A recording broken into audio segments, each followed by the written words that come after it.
Mr. Speaker, last week my Right Honourable friend, the Secretary of State for Work and Pensions, set out this government's plans to reform the welfare system. The Labour Party is the party of work. We believe that if you can work, you should work. But if you can't work, you should be properly supported. This government inherited a broken system. More than 1,000 people every day are qualifying for personal independence payments. 1 in 8 young people are not in employment, education or training.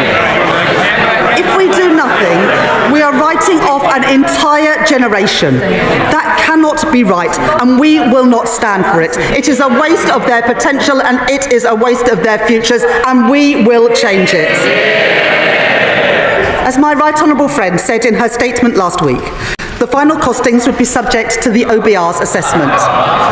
Today, the OBR have said that they estimate that the package will save £4.8 billion in the welfare budget, reflecting their judgments on behavioural effects and wider factors. This also reflects final adjustments to the overall package, consistent with the Secretary of State's statement last week and the government's Pathways to Work Green Paper. The Universal Credit Standard Allowance will increase from £92 per week in 25-26 to £106 a week by 29-30, while the Universal Credit Health element will be cut for new claimants by around 50% and then frozen. On top of this, we are investing £1 billion to provide guaranteed, personalised employment support to help people back into work, and £400 million to support the Department for Work and Pensions and our job centres to deliver these changes effectively and fairly, taking total savings after that to the package to £3.4 billion. While spending on disability and sickness benefits will continue to rise, these plans mean that welfare spending as a share of GDP will fall between 2026 and the end of the forecast period, very different to what we inherited from the party opposite. We are reforming our welfare system, making it more sustainable, protecting the most vulnerable, and most importantly, supporting more people back into secure work, lifting them. In a move set to reignite the debate over Britain's welfare state, Shadow Chancellor Rachel Reeves has unveiled a sweeping reform proposal aimed at reshaping the country's social security system. The headline message: "If you can work, you should work." Speaking at a policy event in central London, Reeves laid out Labour's vision for a rebalanced welfare system, one that combines a moral imperative for employment with increased state support for those navigating the job market. The speech signals a deliberate pivot away from the more punitive welfare narratives of the past decade, while still maintaining a clear expectation of personal responsibility. Central to Reeves' proposal is a significant increase in the Universal Credit Allowance, a move she says is necessary to address the rising cost of living and the real terms erosion of benefits under successive Conservative government. But this increase will come with strings attached. "We will raise universal credit to ensure people can live with dignity," Reeves announced. "But in return, we will expect people who can work to engage with the support offered to them. This is not about punishment. It's about partnership." With a general election looming and Labour holding a commanding lead in the polls, Reeves' announcement appears carefully calibrated to court working-class voters who may have drifted to the Conservatives in 2019. By blending compassion with accountability, Labour hopes to win trust on the twin fronts of economic competence and social justice. Conservative ministers were quick to respond. A spokesperson for the Department for Work and Pensions accused Labour of dressing up old ideas in new clothes, arguing that the current system already provides extensive employment support. However, Reeves' camp is betting that voters will see through what they describe as years of managed decline. Critics within Labour's own ranks have raised concerns that a focus on conditionality could alienate vulnerable claimants and reproduce harmful stigma. But party insiders suggest Reeves and Labour leader Keir Starmer are determined to reposition the party as one of tough fairness, especially when it comes to the economy. What remains to be seen is whether the proposed changes, should Labour win power, will genuinely transform the welfare experience for millions, or simply tweak the system at the margin.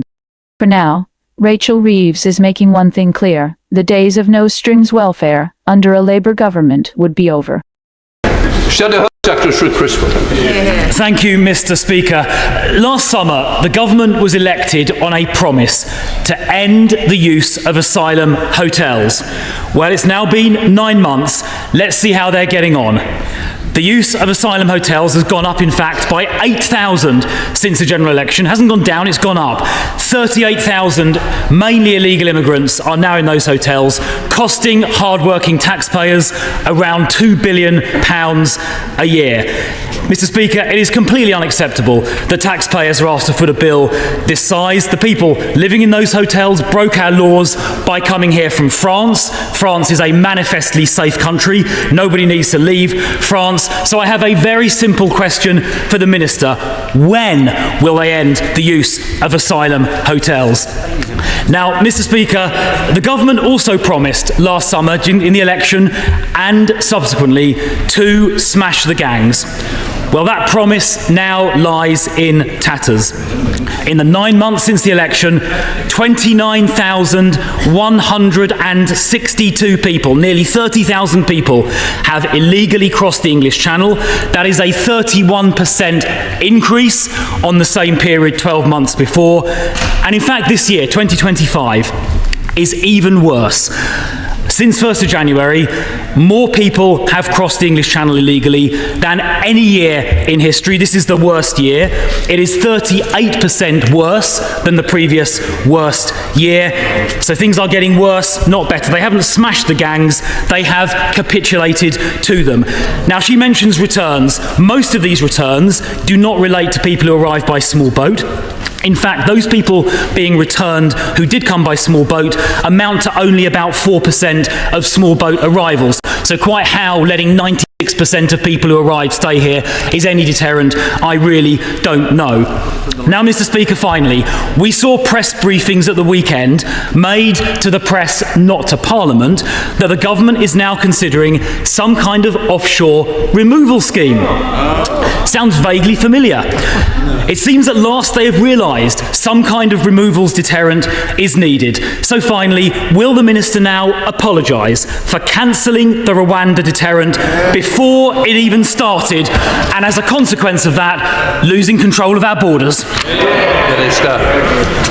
Thank you, Mr. Speaker. Well, I'm not going to take any lessons from a minister who, in his last 3 months as immigration minister, saw nearly 10,000 people cross the channel in small boats, and is complaining half of that level that's happened in the last 3 months. I won't either take any lessons from a minister who was in a government that presided over 56,000 people being in hotels, in over 400 hotels at the height of it. We are getting a grip.